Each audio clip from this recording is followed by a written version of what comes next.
বিন আয়াতের মধ্যে বিশেষ একজন তাগুদের নাম বলেছেন। সে তাগুদের নাম হচ্ছে ফেরাউন। নাম কি? ফেরাউন। ফেরাউন সে একজন অত্যন্ত জালিম একজন শাসক ছিল। জালিম একজন শাসক ছিল। কেমন জালিম, এবং তার বিরুদ্ধে তাকে কন্ট্রোল করার জন্য এবং তার বিরুদ্ধে ব্যবস্থা নেওয়ার জন্য আল্লাহ পাক মূসাকে প্রেরণ করলেন। এই যে তাদের দুজনের মধ্যে একটা ঘটনা হলো, এখানে আমাদের জন্য শিক্ষা রেখেছেন কে?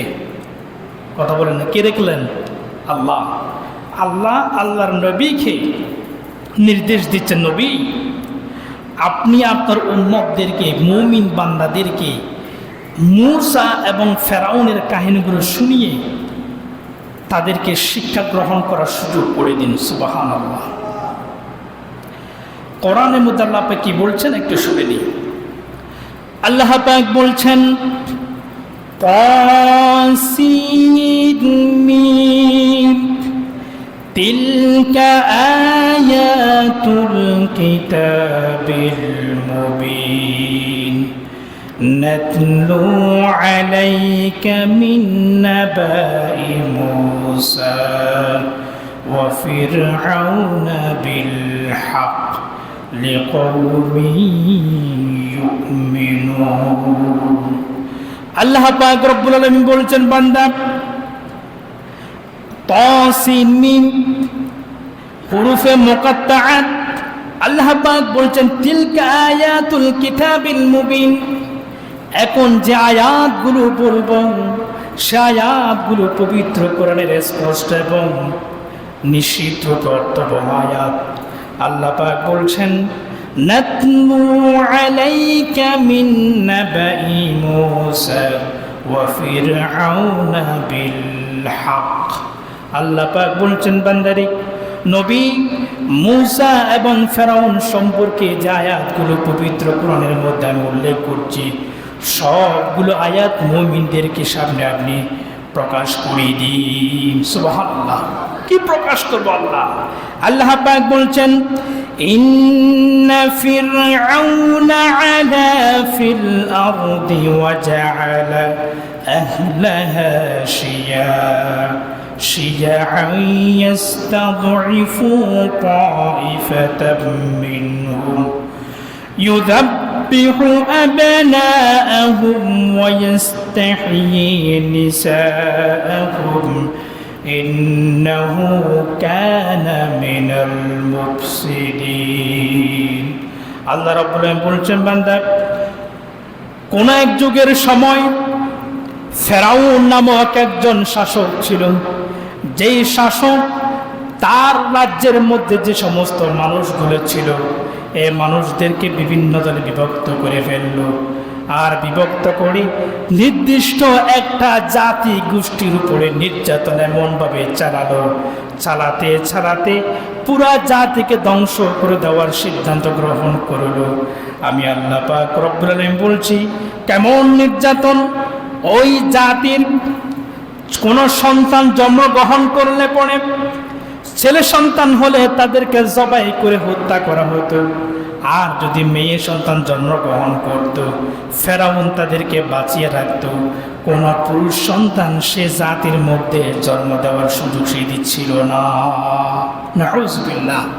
প্রিয় ভাইরা আমার, ফেরাউনের কথা বলছে আল্লাহ পাক বলছেন, এই যে ফেরাউন একটা কাজ করেছে, এটার কারণটা কি, কেন করেছে সে, এবং এই সিদ্ধান্ত গ্রহণ করার পরে সে যে কাজগুলো করেছে, এই কাজের ব্যাপারে আমি আল্লাহ কি করেছি, এবং শেষ পর্যন্ত ফেরাউনের অস্তিত্ব কি হয়েছিল, এই যে পুরো ঘটনাগুলা নবী আপনি আপনার উম্মতদেরকে শুনিয়ে দিন। সুবহানাল্লাহ পড়েন। এবার আমরা মূল কথার মধ্যে চলে আসি। আমি যে আয়াতগুলো পড়েছি, এখানে আমি আপনাদের সম্মুখে মোট 4টি আয়াত পড়েছি সূরাতুল কাসাস থেকে। সূরাতুল কাসাস থেকে ইনশাআল্লাহ আল্লাহ পাক যদি তৌফিক দান করেন আরও কয়েক জুমা আলোচনা করবো যদি আল্লাহ পাক তৌফিক দান করেন। তো এখন আমরা ফেরাউন সম্পর্কে কিছু কথা জেনে নিই। ফেরাউন আসলে ব্যক্তির নাম নয়। ফেরাউন কার নাম নয়? বুঝাইতে পারি না। ব্যক্তির, যেমন আপনার নাম জাফর, আফসা নাম রাখেন না, ফেরাউন কিন্তু এরকম কোনো ব্যক্তির নাম নয়। ফেরাউন তাহলে কার নাম? তৎকালীন সময়ে দেশের যিনি প্রধান হতেন, রাজা হতেন কিংবা বাদশাহ হতেন, তাকে ফেরাউন বলা হতো। বুঝেন নাই? যেমন আমাদের দেশের যিনি প্রধান, রাষ্ট্রপতি, ইংরেজিতে যাকে প্রেসিডেন্ট বলি, রাষ্ট্রপতি যিনি, ওনার নাম কি রাষ্ট্রপতি নাকি আরেকটা? কথা কয় না, বুঝেন নাই কথা? আচ্ছা, মন্ত্রীদের যিনি প্রধানমন্ত্রী, ওনার নাম কি আসলে প্রধানমন্ত্রী নাকি শেখ হাসিনা? শেখ হাসিনা নাম হচ্ছে শেখ হাসিনা, কিন্তু দেশের প্রধান হওয়ার কারণে ওনার নাম হয়েছে প্রধানমন্ত্রী। ফেরাউন এটা তার নাম নয়, সেই মিশরের রাষ্ট্রের প্রধান ছিল বিদায় সেই পদের নাম ছিল ফেরাউন। সেই হিসেবে তাকে সকলে ফেরাউন বলে চিনে। তাহলে তার নাম কি? তার নাম হলো কাবুস। তার নাম কি মনে রাখবেন? ফেরাউনের আসল নাম কাবুস। সে 400 বছর রাজত্ব করেছে। কয়শো বছর? 400 বছর। কি জালিম ছিল সে। এরপরে ফেরাউনের যেই দলবল ছিল, ফেরাউনের যে রাজ্য, তার গোত্র যেটা ছিল, সেটাকে কিতাবের বসায় বলা হয়েছে কিপ্তি। এই নামগুলো মনে রাখবেন। কি বলেছি? কিপ্তি। আল্লাহ পাক রব্বুল আলামিন ফেরাউন সম্পর্কে যে আয়াতে কারিমা বলেছেন যে ফেরাউন একদিন সিদ্ধান্ত নিয়েছে তার দেশের মধ্যে, বিশেষ করে বনি ইসরাইল, নবীদের বংশ, হজরতে ইব্রাহিম আলাইহিস সালামের বংশ মূলত এটা, এই গোত্রের মধ্যে যে সমস্ত পুরুষ জন্মগ্রহণ করবে তাদেরকে বাঁচিয়ে রাখা হবে না, মেরে ফেলা হবে। অবশেষে সে সেটাই করছে। হাদিসের মধ্যে আপনার বিশেষত আল বিদায়া ওয়ান নিহায়া, ইতিহাসের প্রসিদ্ধ কিতাব আল বিদায়া ওয়ান নিহায়ার মধ্যে একটা ঘটনা উল্লেখ, একটা উদ্ধৃতি দেওয়া হয়েছে হাদিসের মাধ্যমে। বলা হচ্ছে, ইন্না ফিরআউনা রাআয়া ফি মানামা কান্না নারান ক্বাদ আকবালত মিন নাহওয়ি বাইতুল মুকদ্দাস ফাহতারাকাত দাওয়ার মিসর ওয়া জামিল কিবতি ওয়া লাম তাদুর বনি ইসরাঈল ফালাম্মা ইস্তায়কাদ হালাহু যালিক ফাজামিআল কাহনা ওয়াল হুজার ওয়াস সাহরা ওয়াসআলুহুম আন যালিক فقالوا هذا غلام يولد من هؤلاء يكون سبب الهلاك أهل مصر على يديه فلهذا أمر بقتل غلمان وترك النسوان। কিচ্ছু বুঝেন না, বরকতন পড়েছি। এবার মূল কথায় আসি। ফেরাউন একদিন স্বপ্ন দেখেছে। ফেরাউন স্বপ্ন দেখেছে যে সিরিয়া থেকে একটা আলো রশ্মি দ্রুত বেগে ছুটে এসে ফেরাউনের যে রাজদরবার, তার রাজ্য যেটা, এখানে পড়েছে এবং এটা জ্বলে পুড়ে সারকার করে দিয়েছে। আশপাশে ফেরাউনের যত দুর্গ সবগুলো ধ্বংস করে দিচ্ছে, কিন্তু বনি ইসরাইল যে জাতি আছে, যে গোত্র আছে, এদেরকে কিছু করতেছে না। কথা বুঝেন নাই? কাল ভালো করে বুঝবেন। এদেরকে কিছু করছে না, কিন্তু ফেরাউনকে শেষ করে দিচ্ছে। ফেরাউন এ স্বপ্ন দেখার পরে তার ঘুম ভেঙে গেল। সকালবেলা তার সংসদ ভবনে মন্ত্রীদেরকে সাথে নিয়ে এই স্বপ্ন শেয়ার করল। শেয়ার করে বলছে যে আমি এই স্বপ্ন দেখেছি, আমার অন্তরে ভয় ঢুকে গেছে। আসলে হয়েছেটা কি? কথা বুঝতেছেন? আমার হয়েছেটা কি? এখন ওই ফেরাউন যখন সংসদের মধ্যে কথাগুলো বলতেছে, মন্ত্রীরা বলল, তাহলে আমাদের রাজ দরবারের মধ্যে জ্যোতিষবিদ আছেন, জ্যোতির্বিজ্ঞানী, স্বপ্নর ব্যাখ্যা করেন এরকম বিজ্ঞানী আছে, এদেরকে ডাকা হোক। ডেকে আনে সংসদে তাদেরকে বলা হয়েছে এই বিষয়গুলো দেখেছি, আসলে ঘটনাটা কি। তখন তারা একজন দুজন নয়, বহুজন তাদের মতো গবেষণা করে একটা রেজাল্ট প্রকাশ করেছে। বলল, মিস্টার ফেরাউন মহাশয়, আপনার তো খবর হয়ে গেছে। কি খবর? বনি ইসরায়েল গোত্রে এমন একজন পায়গাম্বার, এমন একজন ব্যক্তি জন্ম হতে যাচ্ছে, এখনো জন্ম হয় নাই তবে হতে যাচ্ছে, যে শিশু একদিন বড় হয়ে আপনার রাজ দরবারের বিরুদ্ধে আন্দোলন করে আপনার রাজত্বকে ধ্বংস করে দিয়ে ওই ব্যক্তি নিজের রাজত্ব কায়েম করবে। সুবহানাল্লাহ পড়েন। আচ্ছা, প্রশ্ন হচ্ছে ফেরাউনের বিরুদ্ধে এরকম সিদ্ধান্ত কেন হলো? কারণ ফেরাউন প্রথম দিকে ভালো ছিল, ভালো করে বুঝবেন। ক্ষমতা পাওয়ার আগে ফেরাউন কিন্তু ভালো ছিল, সে আল্লাহ দ্রোহী কোনো কাজ করে নাই। ক্ষমতা পাওয়ার পরে এমন এমন কাজ শুরু করলো, আল্লাহর বিরুদ্ধাচরণ করতে শুরু করলো, এবং ওই ফেরাউন নিজেকে শেষ পর্যন্ত খোদা পর্যন্ত দাবি করলো। নাউজুবিল্লাহ পড়েন। কথা বুঝেন নাই? আরো বহু কারণ আছে, বহু দিক আছে তার। আল্লাহ পাক এই জন্য সিদ্ধান্ত নিল ওই ফেরাউনকে ধ্বংস করার জন্য একটা মূসার প্রয়োজন আছে। সুবহানাল্লাহ পড়েন। এখন বিজ্ঞানীগণ যখন বলল বনি ইসরায়েলের একজন শিশু জন্মগ্রহণ করতে যাচ্ছে, যার হাতে ফেরাউন তুমি শেষ হয়ে যাবা। এখন ফেরাউন বলল, তাহলে এখন আমাদের করণীয় কি করতে পারি? এবার মন্ত্রীরা একের পর এক পরামর্শ দিচ্ছে। মন্ত্রীদের মধ্যে একজন মন্ত্রীর নাম হলো হামান। নাম কি? নাম শুনেছেন তো আপনারা? শুনেছেন। হামান নামক একজন মন্ত্রী আছে ফেরাউনের। সে বলল, জনাব মহাশয় ফেরাউন সাহেব, আমি একটা প্রস্তাব দিচ্ছি আপনাকে। যে জাতি, যে গোত্র, তো বনি ইসরায়েল যে জাতির মধ্য থেকে ওই শিশু জন্মগ্রহণ করবে, আমরা বুঝতে পেরেছি সেই শিশু কিন্তু নারী নয়, কি পুরুষ। সুতরাং আজকের পর থেকে ওই জাতির মধ্যে কোনো পুরুষ জন্মগ্রহণ করলে, ছেলে শিশু হলে আমরা তাকে হত্যা করে ফেলব। তাহলে শিশুটাকে যদি হত্যা করে ফেলি, জন্ম হওয়া মাত্র যদি শেষ করে দিই, তাহলে তা আমাকে ধ্বংস করার কোনো সুযোগ নেই। কথা বুঝতেছেন? চিন্তা করেন, একজন শাসক, তার মন্ত্রীরা কি পরিমাণে জালিম হলে পড়ে এরকম সিদ্ধান্ত নিতে পারে। এবার সিদ্ধান্ত যখন সে প্রস্তাব দিল, সকলে বলল হ্যাঁ ঠিক আছে, করা যাবে। হ্যাঁ, আজকে থেকে আইন পাশ করা হয়েছে, বিল পাশ করা হয়ে গেছে, সংসদে আইন পাশ করা হলো। বনি ইসরায়েলের ওই গোষ্ঠীর মধ্যে যদি কোনো শিশু জন্মগ্রহণ করে, সেই শিশু যদি ছেলে হয়ে থাকে, তাৎক্ষণিক তাকে হত্যা করা ফেলা হবে। আর যদি মেয়ে শিশু জন্মগ্রহণ করে, তাকে কিচ্ছু করা হবে না। কথা বুঝতেছেন? কিচ্ছু করা হবে না।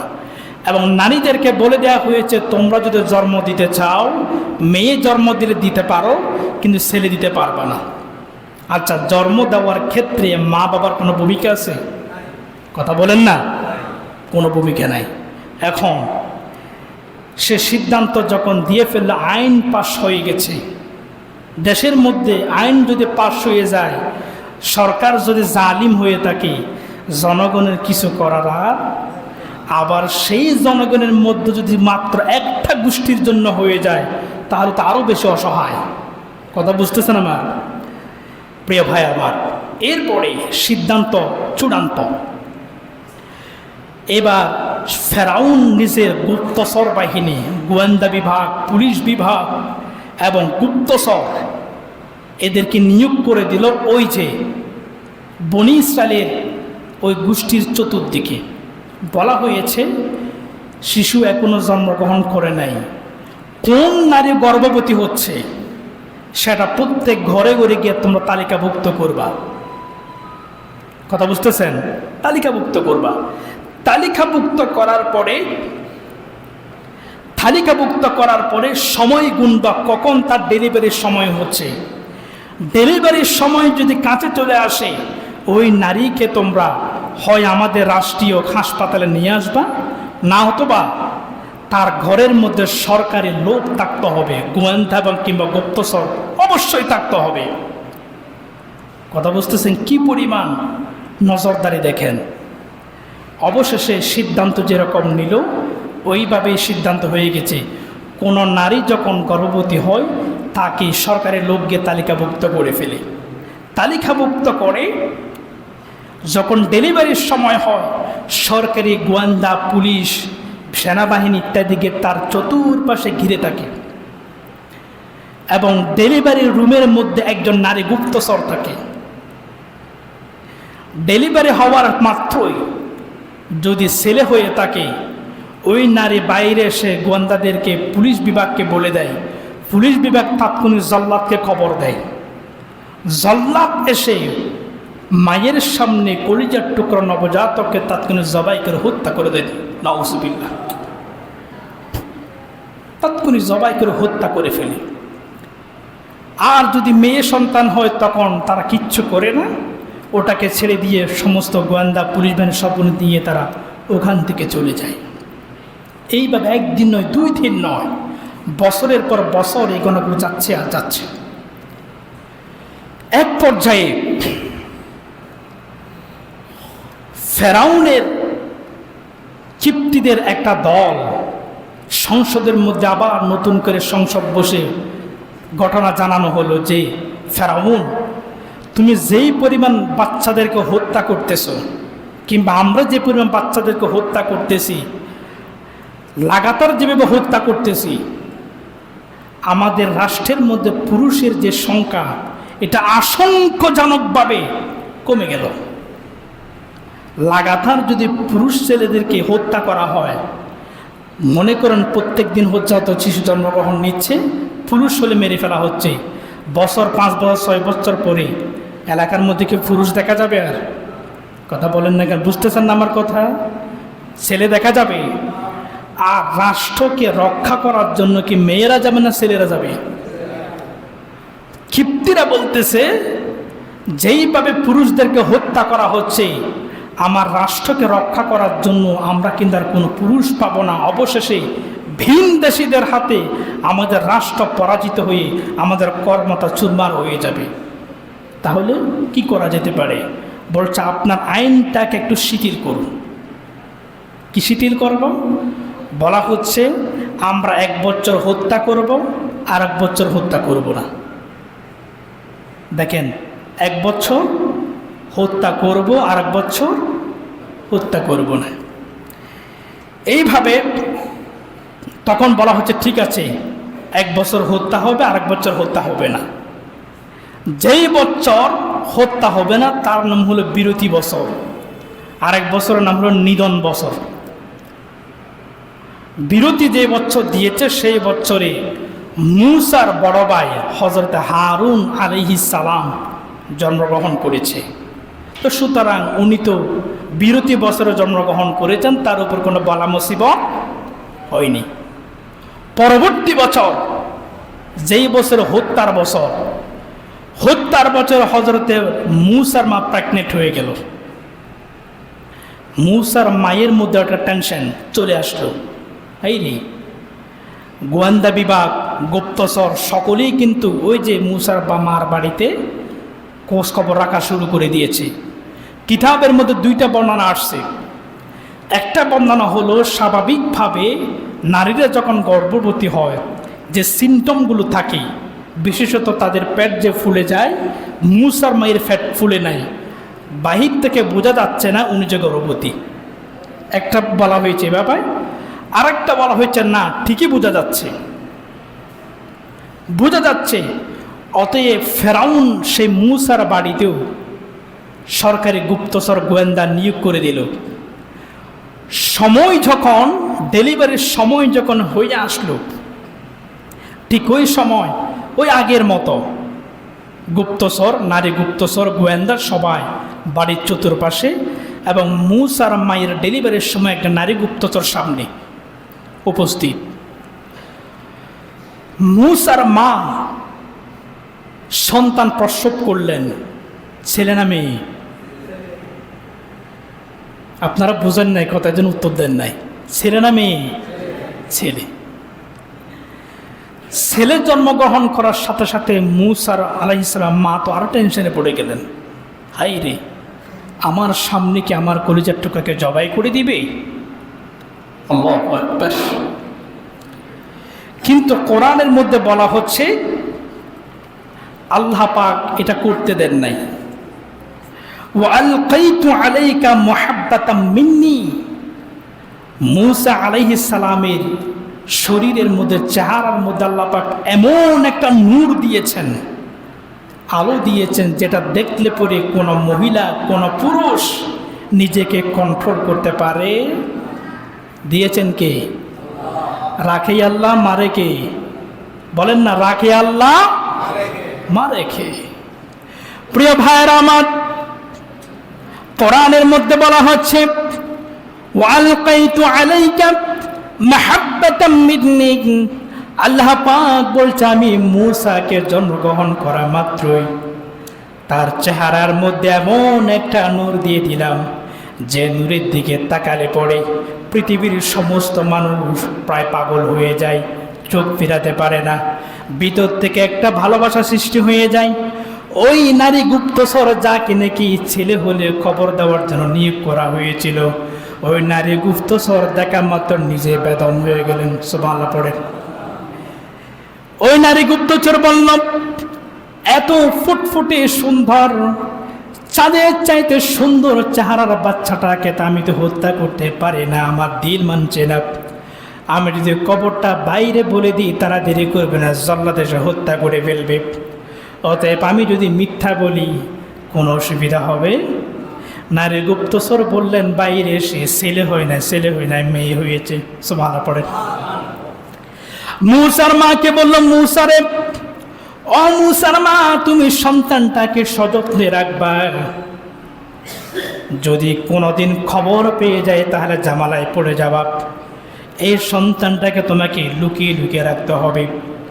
আল্লাহ পাক রব্বুল আলামিন সিদ্ধান্ত গ্রহণ করলেন, ওয়ানুরিদু আন নামুন্না আলাল্লাযীনা ইসতুদঈফু ফিল আরদ ونجعلهم أئمة ونجعلهم الوارثين। আল্লাহ পাক বলছেন, ফেরাউনকে ধ্বংস করার জন্য আমি আল্লাহ সিদ্ধান্ত গ্রহণ করেছি যে ওই দেশের মধ্যে আমি একজন ইমাম বানাবো, নেতা বানিয়ে দিব, যেই নেতা ফেরাউনকে ধ্বংস করে দিবে, আর ওই দেশের মধ্যে ফেরাউনের রাজকে নষ্ট করে ধ্বংস করে দিয়া আমি আল্লাহর রাজত্বকে সেদিন সে কায়েম করে দিবে। সুবহানাল্লাহ। প্রিয় ভাইয়েরা আমার, হযরতে মূসা আলাইহিস সালাতু ওয়াস সালামকে যখন হত্যা করতে পারলো না, এরপরও কিন্তু হত্যাযজ্ঞ কোনো বন্ধ হয় নাই, চলতেছে। কিন্তু মূসাকে আল্লাহ পাক দুনিয়ার বুকে নিয়ে আসলেন। মূসা, ফেরাউন কিন্তু টের পর্যন্ত পেল না। এবার দেখেন, কিন্তু মূসা আলাইহিস সালাম মা তো জানেন, এই কি মূসার মা কি ঠিকই জানতে পেরেছে ফেরাউন যাকে ভয় করছে এই মনে হয় সেই ছেলে, বুঝতে পেরে গেছে।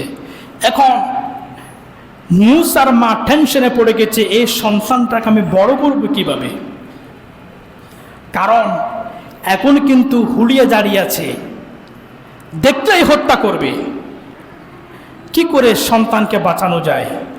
আল্লাহ পাক রব্বুল আলামিন মূসা আলাইহিস সালাম মায়ের কাছে ইলহাম পাঠালেন। সুবহানাল্লাহ পড়েন। কি পাঠালেন? ইলহাম পাঠালেন। ইলহাম পাঠিয়েছেন কি? আল্লাহ পাক বলছেন, وأوحينا إلى أم موسى أن أرضعيه فإذا خفت عليهم فألقيه في اليم ولا تخافي ولا تحزني إن ردوه ইলাইক ওয়া জাইলুহু মিনাল মুরসালিন।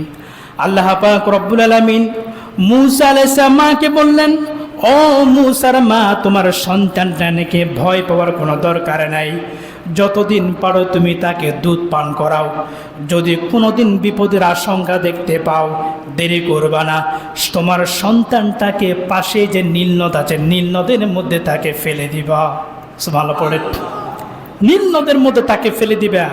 লা তাখাফি ওয়া লা তাহজানি, ও মূসার মা, খবরদার তুমি ভয় পেও না, টেনশন করবা না। তোমার দায়িত্ব হচ্ছে যতক্ষণ তুমি পারো সেফ করবা, দুধ খাওয়াবা। আর ওই সন্তান যখন বিপদের সম্মুখীন হবে বলে মনে হয়, তখন তোমার বাড়ির পাশে যে নীল নদ আছে ওখানে ফেলে দিবে। তবে ফেলে দেওয়ার অর্থ এভাবে নয়। মূসার মাকে আল্লাহ পাক একটা কৌশল শিখিয়ে দিলেন। কৌশলটা হচ্ছে, মূসার মাকে শিখালেন যে দেখো, তুমি একটা ছোট্ট ব্রিক পিস বানাও, বাক্স বানাও কাঠ দিয়ে। হযরতে মূসা আলাইহিস সালাম মা গাছ কাঠ দিয়ে একটা বাক্স বানিয়েছেন, ব্রিক পিস তৈরি করেছেন। তৈরি করে এটার মধ্যে ভালো করে আলকাতরা মেশালেন যেন পানি না ঢোকে। ওই বক্সের মধ্যে হযরতে মূসা আলাইহিস সালামকে ভেতরে রাখা হয়েছে। বক্সের সাথে একটা রশি বেঁধে নদীতে ছেড়ে দেওয়া হয়। রশির অপর প্রান্ত হযরত মূসা আলাইহিস সালামের বাড়ির সাথে নিজের মা গোপনে বেঁধে রাখেন। এইভাবে প্রত্যেকটা দিন সময় হলে পরে হযরত মূসার মা মূসাকে ঘরে কুনে এনে লুকিয়ে লুকিয়ে দুধ খাওয়ায়, আর আবার বাক্সের মধ্যে রেখে নদীতে ছেড়ে দেয়। এইভাবে চলতেছে।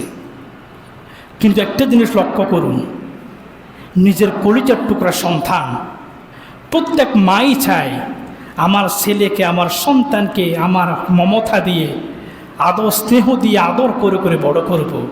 কিন্তু মূসার মায়ের পক্ষে সে ভাগ্য কি ত্যাগ স্বীকার করেছেন তারা। যেই পরিমাণ দুধ পান করাতো তাও ভয়ে ভয়ে, কে জানি আসছে কে জানি আসছে এরকম। হযরতে মূসা আলাইহিস সালামকে একদিন দুধ খাওয়াচ্ছেন, হঠাৎ করে দেখতে পাচ্ছেন কোন একজন ব্যক্তি, সরকারি মনে হয়, উনি সরাসরি আমার বাড়িতে। ঘটনা খেয়াল করেছেন? কোথায়? সরাসরি মূসার বাড়িতে ঢুকে পড়ল। মূসা আলাইহিস সালামের মা তাৎক্ষণিক দুধ খাওয়ানো শেষ না করে, করছেন বা করেন নাই, দ্রুত ভেগে ছুটে গিয়ে বাক্সের মধ্যে রেখে বন্ধ করে দিলেন। ওই যে বক্সের মধ্যে রাখলেন ঠিক আছে, কিন্তু রশি যে বাঁধতে হবে ওইটা ভুলে গেছেন, আর এটা বাঁধে নাই। এখন ওই ব্যক্তি সারা বাড়ির মধ্যে কুচটুচ করে দেখলো, বাড়িতে কোনো ছেলে শিশু নাই। এবার কিন্তু নদীতে পানি কি স্থির হয়ে বসে থাকে নাকি স্রোত থাকে? স্রোত আছে। বক্সটা কি এখন আছে না গেছে? আর নাই, চলে গেছে। মায়ের সামনে যদি নিজের সন্তান নদীতে ভেসে ভেসে চলে যায়, কে বরদাস্ত করবে? কিন্তু নদীতে ভাসিয়ে দেওয়ার অর্ডার দিয়েছেন কে? নিরাশ হন নাই। যেহেতু আল্লাহ পাক আমাকে অর্ডার দিয়েছেন, যে আল্লাহ ইনাকে নদীতে ভাসানোর জন্য অর্ডার দিয়েছেন, এই নবীকে, এই বান্দাকে বাঁচাবেন কে? এবং মূসা আলাইহিস সালাম মাকে আল্লাহ পাক একটা কথা বলে দিয়েছেন, দেখো, ইন্না রাদ্দুহু ইলাইকি ওয়া জাইলু মিনাল মুরসালিন, ওয়া জাইলু মিনাল মুরসালিন। আল্লাহ পাক বলছেন, নবী, ও মূসার মা, এই সন্তানটাকে বড় করে আপনি তোমার হাতে ফিরিয়ে দেওয়ার দায়িত্ব কার? আমি আল্লাহ ফিরিয়ে দেব। এবং মনে রাখবে, এই সন্তান হচ্ছে বর্তমান আগামী জন্মের জন্য, তার আগামী দিনের জন্য ভবিষ্যৎ পয়গম্বর। সুবহানাল্লাহ পড়েন। ঘোষণা দিয়ে দিলেন। সুতরাং যিনি রাসূল হবেন তাকে সেভ করবেন কে? আল্লাহ। প্রিয় ভাইরা আমার, হযরতে মূসা আলাইহিস সালামকে নদীতে যখন ভাসিয়ে দেয়া হলো, কোরআনের মধ্যে বর্ণনা আসছে, আল্লাহ পাক রব্বুল আলামিন কোরআনের মধ্যে বলছেন যে হযরতে মূসার মা, তার বড় বোন একটা ছিল, সেই বড় বোনকে ডেকে বলল, মা রে, আমার কলিজার টুকরোর সন্তানকে আমি নদীর মধ্যে ভাসিয়ে দিলাম, কিন্তু আমার টেনশন হচ্ছে আমার সন্তান কোথায় যাচ্ছে, কি করছে, তার সাথে কি কি ঘটনা ঘটতে যাচ্ছে আমি কিছুই তো টের পাচ্ছি না। ও আমার কলিজার টুকরা মারে, তুই একটু ওই যে বাক্সটার দিকে নজর রাখ, তবে নজর রাখার সময় খুব বুদ্ধি হতে হবে তোকে, কারণ কেউ যদি বুঝতে পারে তাহলে সমস্যা হয়ে যাবে। এমন করে নজর রাখবি যেন নজর থেকে দূরেও না যায়, আবার যেন কোনো পাবলিক যেন উঠে না পায়। সুবহানাল্লাহ পড়ে।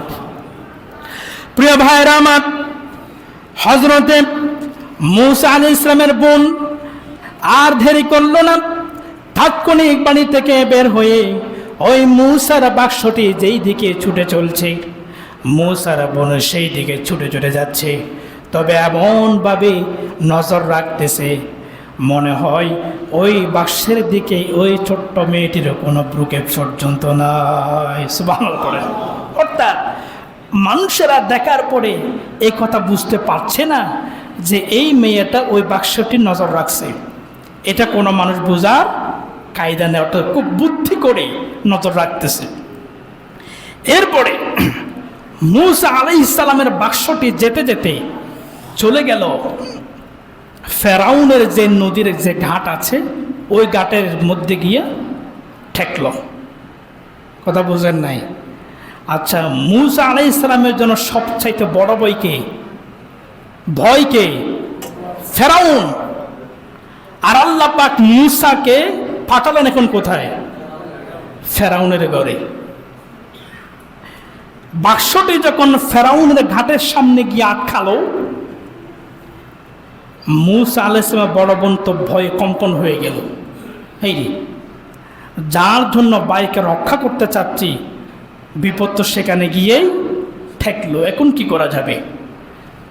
দেখতে না দেখতে ফেরাউনের বাড়ি থেকে যে দাসীগুলো আছে, দাত্রীগুলো আছে, এরা পানি নেওয়ার জন্য কিসের জন্য নদীতে আসছে, তাৎক্ষণিক বাক্সটা পেয়ে গেছে। পাওয়া মাত্রই তারা বাক্সটা নিয়ে সোজা ভিতরে চলে গেল। আর ফেরাউনের স্ত্রী আসিয়া, হযরত আসিয়া আলাইহিস সালাম, আসিয়া ওনার সামনে গিয়ে বাক্সটা দিয়ে দিল, বলছে আমরা নদীতে বাক্সটা পেয়েছি, কি আছে জানি না, আপনি দেখেন। এখন উনি যখন খুললেন দেখতে পাচ্ছেন কাকে? মূসা আলাইহিস সালাম। কি করতেছেন জানেন?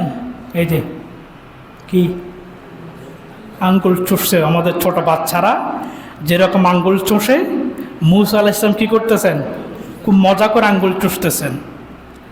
আর চেহারার মধ্যে আছে কি? নূর।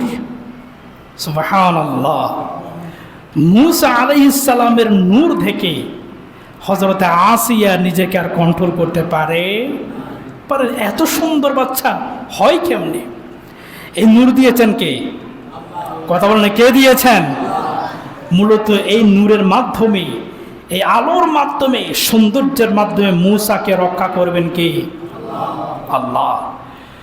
প্রিয় ভাইরা আমার, প্রত্যেকটা কথার সাথে কোরআনের আয়াত আছে, সময় নাই তাই আয়াতগুলো বলছি না, শুধুমাত্র কথাগুলো বলছি আপনাদের সম্মুখে।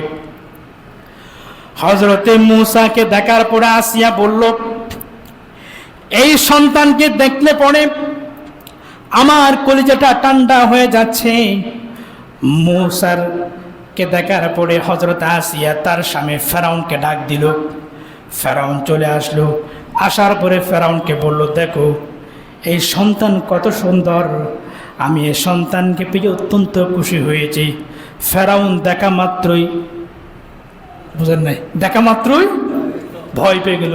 ফেরাউন বলছে, হাই রে, আমি 4 বছরের সন্তানদেরকে হত্যা করছি, আমার কেন জানি মনে হচ্ছে এটাই সে সন্তান।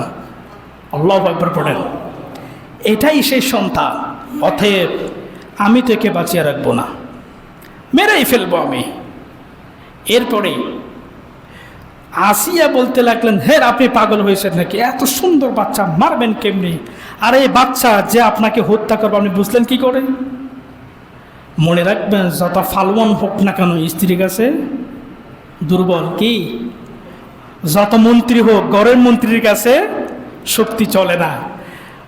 হযরত আসিয়া বলতে লাগলেন, কুররাতু আইনিন লি ওয়া লাকা, এ সন্তান আমার এবং আপনার জন্য চক্ষু শীতলকারী হতে পারে, সুতরাং একে আমরা মারব। ও আসা আইয়াম ফানা, এ সন্তান দিয়া, ফেরাউনকে বোঝাচ্ছে এ সন্তান দিয়া আমরা উপকার পেতে পারি, সুতরাং একে হত্যা করা কোনো দরকার নাই। ফেরাউন বলছে আমি বুঝতে পারছি না, তারপরে তুমি যেহেতু উপকারের কথা বলছো, তুমি পেলে পেতে পারো, আমি কোনো উপকার পাবো বলে মনে হয়।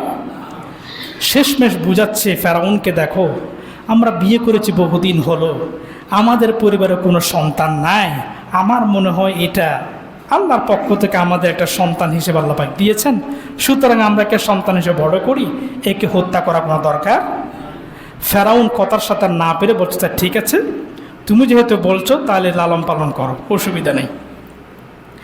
এখন মূসা আলাইহিস সালামকে লালন পালন করার পারমিশন পাস হয়ে গেল, কিন্তু ছোট বাচ্চা এটা ভাত খায় না।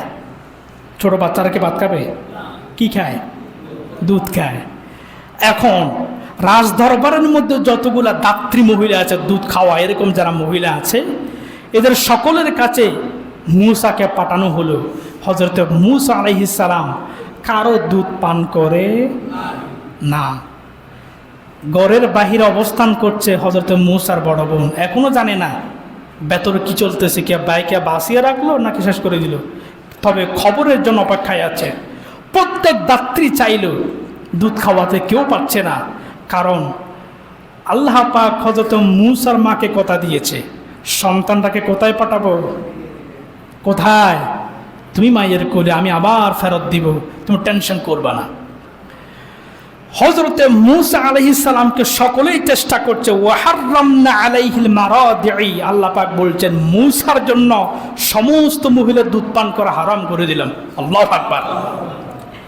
প্রিয় ভাইয়েরা আমার, সমস্ত দাত্রী চেষ্টা করল, চেষ্টা করে কেউ কিছু করতে পারলো না। অবশেষে দাত্রী মহিলা এবং বাকি মহিলা সবগুলো বাড়ি থেকে বের হয়ে ঘোষণা দিতে শুরু করলো, ছোট্ট শিশুটাকে যে ব্যক্তি, যে মহিলা নাকি দুধ খাওয়াতে পারবে, রাজ দরবারে থেকে তাকে বিশেষ পুরস্কারে ভূষিত করা হবে। সুবহানাল্লাহ। ওয়া মাকারু ওয়া মাকারাল্লাহ ওয়াল্লাহু খায়রুল মাকিরিন। আল্লাহ পাক বলছেন কাফেররা যত কৌশল রচনা করুক না কেন, তাদের সমস্ত কৌশলকে রটিয়ে দিয়ে, নষ্ট করে দিয়ে শেষমাত্র একজন কৌশল ঠিকে যাবে, তিনি হল উত্তম কৌশলকারী, তিনি কে? এজন্য আমরা বলি মাঝে মাঝে খয়রুল মাকির, মানে উত্তম কৌশলকারী। এরপরে যখন বাহিরে চলে আসলো, ঘোষণা দিল এ বাচ্চাকে কে দুধ খাওয়াতে পারবে তাকে রাজদরবার থেকে পুরস্কৃত করা হবে। প্রিয় বন্ধুগণ, সময় তো শেষ হয়ে গেছে, কি করব, শেষ করে দিব নাকি চলবে? আগামী জুমা ইনশাআল্লাহ। আজকে যেহেতু আগের জুমার বলছেন, আগামী জুমা বাকি কথাগুলো বলবো। আল্লাহ পাক এ পর্যন্ত আমাদের সকলকে সুস্থ এবং